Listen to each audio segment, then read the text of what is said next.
आज से 500 साल पहले दिल्ली की सत्ता पर मुगल सल्तनत का परचम बुलंद हो चुका था और इसके बादशाहत के सिंहासन पर अकबर की हुकूमत थी। अकबर विस्तारवादी नीति का बादशाह था। शुरुआत से ही अकबर ने आस पड़ोस के राज्यों को मुगल सल्तनत के झंडे के नीचे लाने की प्रयास शुरू कर दिए। पूर्व को जीतने के बाद अकबर ने अपने पश्चिम अभियान में राजपुताने की रियासतों पर मुगल ध्वज फहराने की शपथ ली। इसी के तहत राजपुताने में सबसे पहले आमेर रियासत ने अपनी पगड़ी उतारकर अकबर की बादशाहत वाली मुगल सत्ता को स्वीकार कर लिया। शुरू में तो राजपुताने की दूसरे रियासतों ने आमेर रियासत को एक तुर्क की अधीनता स्वीकारने पर धिक्कारना शुरू कर दिया, पर बाद में धीरे धीरे इन रियासतों ने भी अकबर की सत्ता को स्वीकार कर लिया।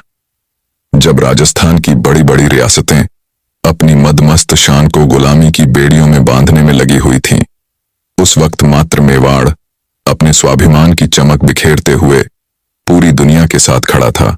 इस समय मेवाड़ पर राणा उदय सिंह का शासन हुआ करता था, जिन्होंने अपने पूर्वजों की भांति किसी की अधीनता को स्वीकार नहीं किया। इन्होंने अकबर को पत्र भिजवाया कि हमारे राजा सिर्फ भगवान एक लिंग जी हैं, हम तो मात्र उनके दीवाने हैं। पर फिर भी अकबर ने राणा उदय सिंह पर भारी दबाव बनाना शुरू कर दिया। आस पड़ोस के राजाओं को उदय सिंह के पास भेजा जाने लगा। इन्हीं परिस्थितियों में दिन गुजरते रहे और एक दिन अचानक मौसम बदलने लगा। बादलों की घमासान गर्जना के बीच राणा उदय सिंह की सबसे बड़ी रानी माता जयवंताबाई ने एक पुत्र को जन्म दिया। मजबूत बदन, बड़ी आंखें, मुस्कान बिखेरता चेहरा बड़ा मनमोहक लग रहा था। राणा उदय सिंह ने महल की औरतों से अपनी रानी के हालचाल पूछे। तभी पाली की दासियों ने जवाब दिया, शेरनी ने शेर को जना है। राणा पुत्र पाकर बड़े खुश होने लगे। वे कभी राणा कुंभा के बनाए विजय स्तंभ को देखने दौड़ते, तो कभी बप्पा रावल की तलवार को प्रणाम करने। सरदारों ने पूछा, हुकुम कुंवर जी का नाम क्या होगा? राणा शांत होकर बोले, जिस तरह सूरज अपनी चमक से धरती को रोशन करता है, उसी तरह मेरा पुत्र अपने शौर्य के प्रताप से मेवाड़ को रोशन करेगा, अतः इसका नाम प्रताप होगा। कुंवर प्रताप सिंह सिसोदिया। माता जयवंताबाई कृष्ण भक्त थीं। उन्होंने शुरू से ही कुंवर प्रताप को भगवान कृष्ण और महाभारत की युद्ध कलाओं का ज्ञान दिया। रानी जयवंताबाई कुंवर प्रताप को बताती हैं कि किस तरह उनके दादा राणा सांगा ने अपनी तलवार की धार से दिल्ली की बादशाहत को रक्त से नहलाया। किस तरह उनके परदादा बप्पा रावल का शौर्य के रक्त में नहाया हुआ कलेजा जब अरब की धरती पर गरजा, तो आने वाले 400 सालों तक कोई भी विदेशी भारत की तरफ आंख उठाने की हिम्मत नहीं कर पाया। सिसोदिया वंश के इस अतीत को सुनते हुए प्रताप बड़े होने लगे। समय आने पर उनको गुरुकुल भेज दिया गया, जहां प्रताप सुबह का समय गुरुकुल में बिताते, दोपहर के समय में भीलों की बस्तियों में चले जाते। शाम होते होते प्रताप लोहारों के गांवों में निकल जाते। उनको हथियार बनाने की कला सीखने में बड़ा आनंद आता था। जनता के बीच इस कदर घुल मिल जाने पर प्रताप सबके चहेते बन गए। भीलों ने उनको कीका कहकर बुलाया, तो वही लोहारों ने उनको अपना राजा मानना शुरू कर दिया। कुंवर प्रताप बचपन से ही वीर, स्वाभिमानी और हठी स्वभाव के थे। उनका शरीर सामान्य बच्चों से कई गुना मजबूत था। उन्होंने एक छोटी सी उम्र में ही अफगानियों की बस्ती पर धावे बोलने शुरू कर दिए। मेवाड़ से होकर गुजरने वाली मुगल सेना पर भी गुलेल से हमला कर देते। कुंवर के इन कारनामों को देखते हुए सबको लगने लगा था कि बड़े होने पर वे महापराक्रमी योद्धा बनेंगे और प्रताप ही भविष्य में मेवाड़ के राणा बनेंगे। उदय सिंह जी की कई रानियों भी थीं, जिनसे उनको कुल 33 संतानें थीं, पर उदय सिंह जी की सबसे प्रिय रानी थी धीरभाईसा। इनकी बात को राणा उदय सिंह अधिक महत्व देते थे। इन्हीं के कहने पर राणा उदय सिंह जी ने इनके पुत्र जगमाल को मेवाड़ का भावी राणा घोषित कर दिया। शास्त्रों के अनुसार सदैव बड़ा पुत्र ही राजा बनता है, पर सागर जैसे विशाल हृदय वाले कुंवर प्रताप ने पिता के इस आदेश को मानते हुए छोटे भाई जगमाल को राज सत्ता देना स्वीकार कर लिया। किंतु सभी सामंत, सरदार और राज्य की जनता ने उदय सिंह के फैसले पर विरोध किया। वे कुंवर प्रताप को ही अपना राणा मानते थे। समय के साथ राणा उदय सिंह का स्वास्थ्य बिगड़ने लगा और 72 आते आते उनका स्वर्गवास हो गया। उनके अंतिम संस्कार में कुंवर प्रताप सहित मेवाड़ का प्रत्येक व्यक्ति आया, पर कुंवर जगमाल इस समय महल में अपना राज्य अभिषेक करवा रहा था।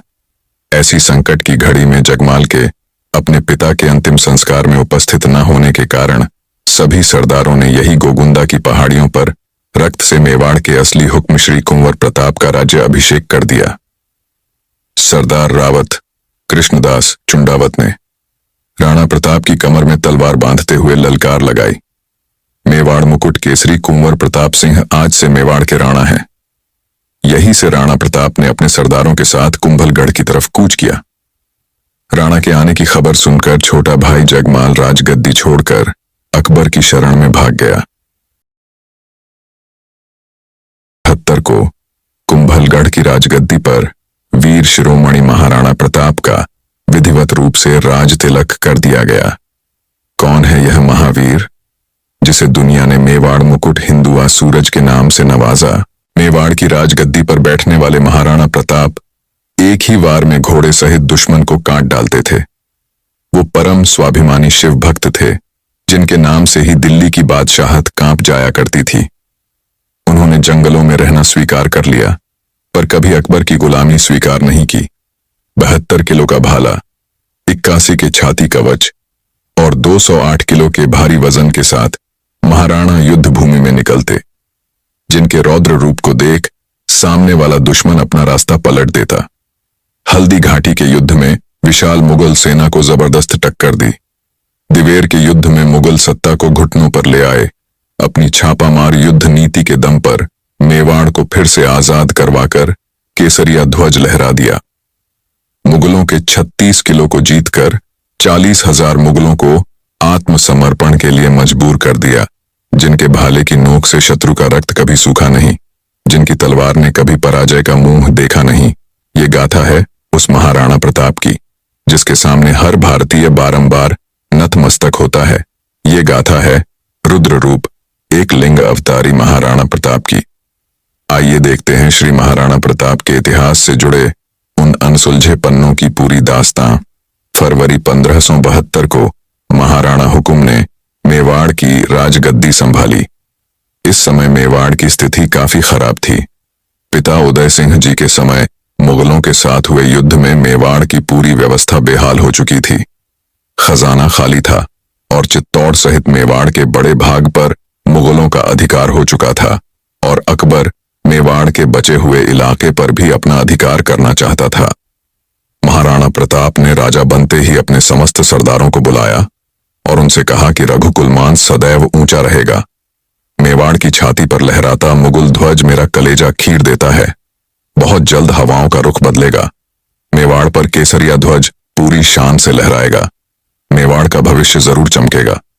मैं शपथ लेता हूं, जब तक मेवाड़ को पूर्ण स्वतंत्र नहीं करवा लेता, तब तक मैं शांत नहीं बैठूंगा।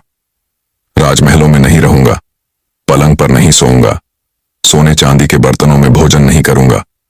मेरे वीरों, स्वाभिमान की दहाड़ से हमारा टकराव अब विशाल फौजों से होगा। तैयार हो जाइए। सभी सरदारों ने प्रतिघात के स्वर में अपनी तलवारें लहराईं। पूरा दरबार महाराणा प्रताप की जयकारों से गूंज उठा। इसी के साथ महाराणा प्रताप ने अपनी सेना को संगठित करना शुरू किया। उन्होंने बेवाड़ के भीलों के गांवों का दौरा किया। भील योद्धाओं को अपने साथ जोड़ना शुरू किया। लोहारों को हथियारों के जखीरे बनाने का काम सौंपा गया।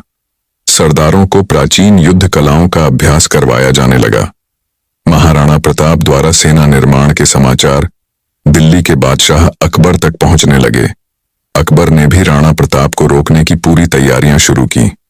उन्होंने महाराणा प्रताप से अपनी अधीनता स्वीकार करवाने के लिए अपने दूत भेजने शुरू किए। इसी के साथ अकबर ने अपने दरबार के सबसे चतुर और वाकपटु दरबारी जलाल खान कोरची को महाराणा प्रताप के पास मेवाड़ भेजा, पर महाराणा प्रताप ने अधीनता की बात सुनकर जलाल को तुरंत रवाना कर दिया। इसके 1 साल बाद अकबर ने आमेर के राजा मानसिंह को महाराणा प्रताप के पास भेजा। इस समय महाराणा प्रताप उदयपुर में थे। मानसिंह सीधा उदयपुर आ गया। महाराणा हुकुम ने मानसिंह का एक अतिथि की तरह सत्कार किया। महाराणा प्रताप उदय सागर झील तक मानसिंह का स्वागत करने के लिए आए। इस झील के सामने वाले किले पर आमेर के राजा के लिए दावत की व्यवस्था की गई थी। भोजन तैयार हो जाने पर मानसिंह को बुलावा भेजा गया।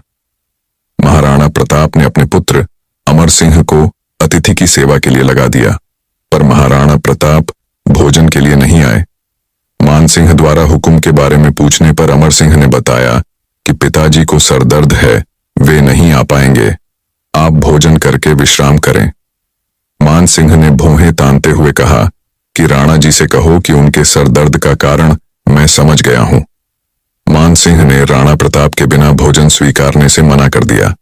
तब राणा प्रताप ने उन्हें संदेश भेजा कि जिस राजपूत के संबंध एक तुर्क से हो, उनके साथ भला कौन राजपूत भोजन करेगा। अब मान सिंह जवाब देने की स्थिति में नहीं था, क्योंकि राणा प्रताप ने तो उन्हें बुलावा भेजा ही नहीं था। मान सिंह ने भोजन को छुआ तक नहीं, केवल चावल के कुछ कणों को जो अन्न देवता को अर्पण किए थे, उन्हें अपनी पगड़ी में रखकर वहां से चला गया। घोड़े पर बैठकर मान सिंह ने राणा प्रताप से कहा कि दिल्ली की बादशाहत को अस्वीकार करना एक संघर्ष को चुनौती है। यदि आपकी इच्छा दुखों में रहने की है तो एक दिन आपकी इच्छा जरूर पूरी होगी।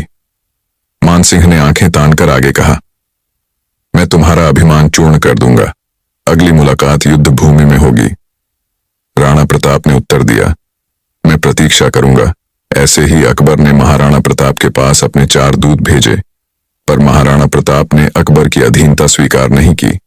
महाराणा प्रताप द्वारा अधीनता स्वीकार न करने पर सन 1576 अकबर अपने सभी सेनापतियों के साथ अजमेरा धमका। यहां अकबर ने मान सिंह को 1 लाख की विशाल मुगल सेना का सेनापति घोषित किया।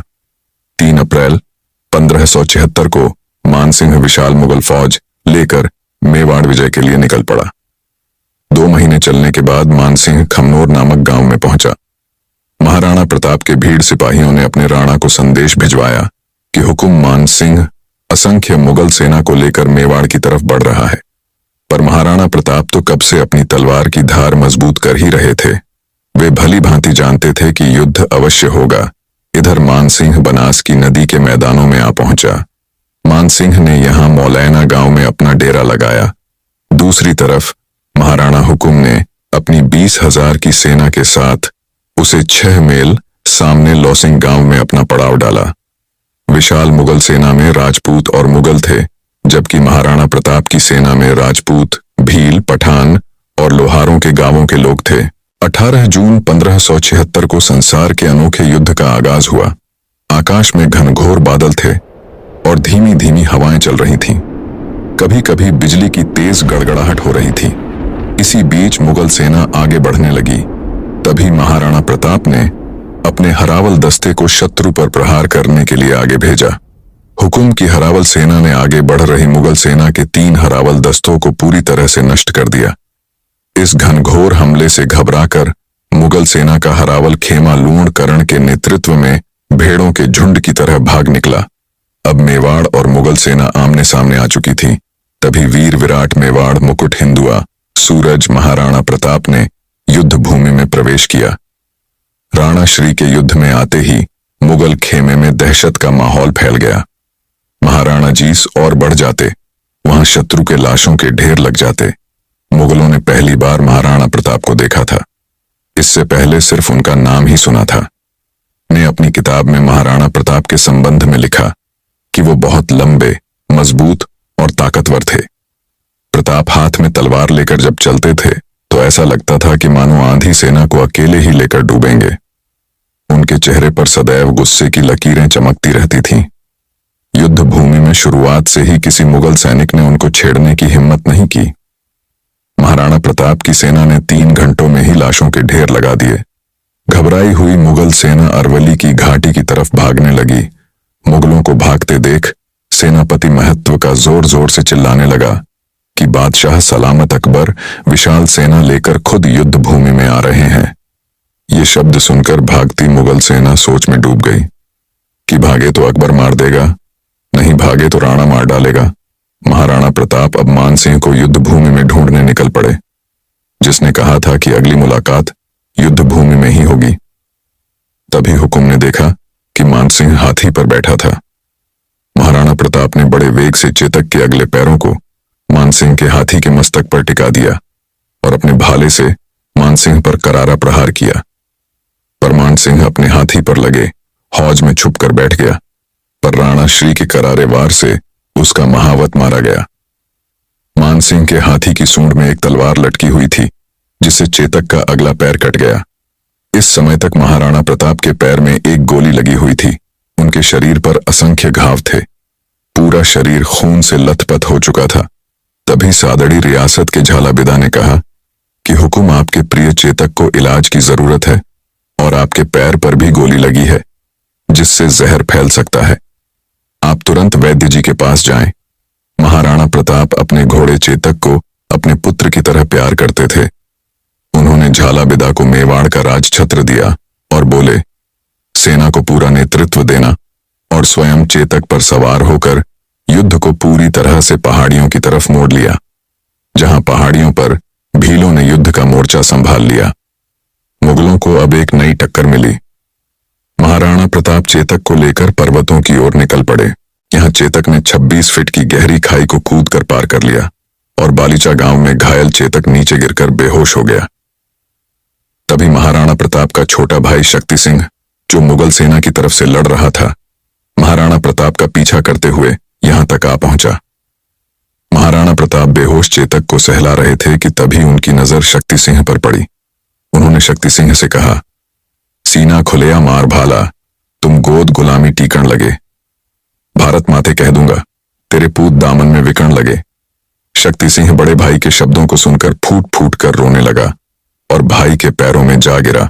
इधर हल्दी घाटी के मैदानों में घमासान युद्ध चल रहा था। घाटी के दरों में राणा पंजा भील और राजपूत सरदार मुगलों को भीषण टक्कर दे रहे थे। अंत में मानसिंह ने हल्दी घाटी के दरों में जाने की बजाय मुगल सेना को वापस अजमेर चलने का आदेश दिया।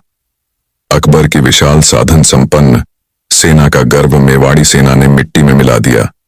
मानसिंह और आसफ खान जब खाली हाथ अकबर के सामने उपस्थित हुए तो क्रोधित अकबर ने 3 महीने तक उनके दरबार में आने पर पाबंदी लगा दी। उनकी संपत्ति को जब्त कर लिया गया। उनका वेतन और सभी सुविधाओं को तुरंत रोक दिया गया। हल्दी घाटी के भयानक युद्ध के बाद महाराणा प्रताप अपनी सेना के साथ कुंभलगढ़ आ गए। विनाशकारी युद्ध का पासा महाराणा प्रताप के पक्ष में था, पर इस समय तक उनका खजाना खाली हो चुका था। हल्दी घाटी के 4 महीने बाद ही सन 1577 में अकबर ने एक बार फिर शाहबाद खान के नेतृत्व में भारी सेना कुंभलगढ़ पर हमला करने के लिए भेजी। हल्दी घाटी जैसे विशाल युद्ध के बाद एक नया युद्ध मेवाड़ की सेना के लिए भारी था। अतः महाराणा प्रताप ने किले को त्याग दिया। कुंभलगढ़ पर शहबाज खान का अधिकार हो गया। कुछ महीनों के बाद महाराणा प्रताप ने फिर से सेना तैयार की और पूरी तैयारी के साथ शाहबाज खान पर आक्रमण करके कुंभलगढ़ को वापस जीत लिया। कुंभलगढ़ विजय के बाद महाराणा प्रताप ने आगे की रणनीति बनाने के लिए सभी सरदारों को बुलाया। जहां सरदारों ने हुक्म से कहा कि हमें सिंध की तरफ निकलना चाहिए, जहां हम धन का बंदोबस्त करके एक विशाल सेना का निर्माण करेंगे और सीधा अकबर पर आक्रमण करेंगे। इसी उद्देश्य से महाराणा प्रताप भाण सोनकरा को कुंभलगढ़ का किलेदार नियुक्त करके गुजरात की तरफ निकल गए। आगे इसी रास्ते में महाराणा प्रताप ने शहबाज खां को 2 बार पराजित करके वापस लौटने पर मजबूर किया। गुजरात पहुंचने के बाद महाराणा प्रताप ने चूलिया गांव में अपना डेरा लगाया, जहां परम दानवीर भामाशाह ने महाराणा प्रताप के लिए अपना खजाना खोल दिया। उन्होंने महाराणा प्रताप को 25 लाख रुपये की सहायता दी। इतने बड़े धन को पाकर हुकुम पुनः सेना की तैयारियों में जुट गए। बस यही से असली संघर्ष की शुरुआत होती है। महाराणा प्रताप ने सिंध जाने की बजाय पुनः मेवाड़ की तरफ कूच किया और सन 1582 में दिवेर के दरों में स्थित मुगल स्थानों पर आंधी के समान टूट पड़े। हुकुम रुद्र रूप धारण कर चुके थे। उन्होंने अपने सामंतों को आदेश दिया कि किले को चारों तरफ से घेर लो, कोई बचकर नहीं निकलना चाहिए। तभी महाराणा प्रताप के पुत्र अमर सिंह ने अकबर के चाचा सुल्तान खान पर भाला फेंका, जो सुल्तान खान के घोड़े सहित आर पार निकल गया। यहां 36,000 मुगलों ने महाराणा प्रताप के सामने आत्मसमर्पण कर दिया। महाराणा ने दिवेर के किले पर केसरिया ध्वज लहरा दिया। मुगलों की दिवेर हार से बौखलाई अकबर ने सन 1584 में महाराणा प्रताप को बंदी बनाने के लिए भेजा, पर जगन्नाथ कछुआ बुरी तरह से पराजित हुआ। उसने महाराणा प्रताप से माफी मांगी और बाकायदा हर्जाना भी दिया। इसी के बाद महाराणा प्रताप ने कमल मीर के किले को जीत लिया, जहां अमर सिंह ने कमल मीर के मुगल अधिकारी अब्दुल्लाह को कई टुकड़ों में काट डाला। इन्हीं लगातार जीतों के बाद 1585 में महाराणा प्रताप ने चावंड को जीतकर उसे अपनी राजधानी बनाया, जिसके बाद उन्होंने लगातार एक एक करके मुगलों के 32 किलों को जीतकर अकबर की नींदें हराम कर दी। मानसिंह से उसके देशद्रोह का बदला लेने के लिए महाराणा प्रताप ने अपनी सेना लेकर आमेर के मालपुरा पर आक्रमण किया, जहां से उन्होंने मानसिंह की बेशुमार दौलत को अपने कब्जे में लिया। अकबर ने स्वीकार कर लिया था कि राजपूताने के इस शेर को कोई कैद नहीं कर सकता। उसने अब महाराणा प्रताप को न छेड़ने में ही अपनी भलाई समझी। इसके बाद 12 सालों तक महाराणा प्रताप ने ऐसा शासन किया कि मेवाड़ के व्यापार को 4 चांद लग गए। मेवाड़ की खोई हुई चमक वापस लौटने लगी। 19 जनवरी 1597 को 57 वर्ष की आयु में हुकुम शेर के शिकार पर निकले थे, जहां धनुष की प्रत्यक्षा खींचते हुए हुकुम देवलोक से धार गए। वीर शिरोमणि महाराणा प्रताप की देशभक्ति और अमर स्वाभिमान ने हर भारतीय के मन में उनके लिए अपार सम्मान जागृत किया। कमियों ने भी अपनी कलम से महाराणा की कीर्ति का कुछ यूं बखान किया, धर्म रहेगा और पृथ्वी भी रहेंगी, पर मुगल साम्राज्य एक दिन नष्ट हो जाएगा। अतः हे राणा विशंबर भगवान के भरोसे अपने निश्चय को अटल रखना। अब्दुल रहीम खान ए खाना, जिसने अपने घोड़ों को कभी शाही सेना में भेजकर दाग नहीं लगवाया, जिसने अपनी पगड़ी किसी के सामने नहीं झुकाई, उसके शासनकाल में जनता को किसी से कोई भय नहीं रहा। उसकी तलवार और भला ही उसका सच्चा साथी था। वो वैदिक मार्ग का अनुयायी था, जिसने अनेक मंदिरों का निर्माण करवाया। उसके शत्रु भी उसकी वीरता और स्वाभिमान के सामने झुक जाते थे। उसकी शपथ थी, प्रताप के इस मुख से अकबर के लिए सदैव तुर्क ही निकलेगा। अतः हे राणा, जब जब भी कलम महाराणा प्रताप लिखेगी, तब तब सिर्फ महान, महान और महान ही लिखा जाएगा।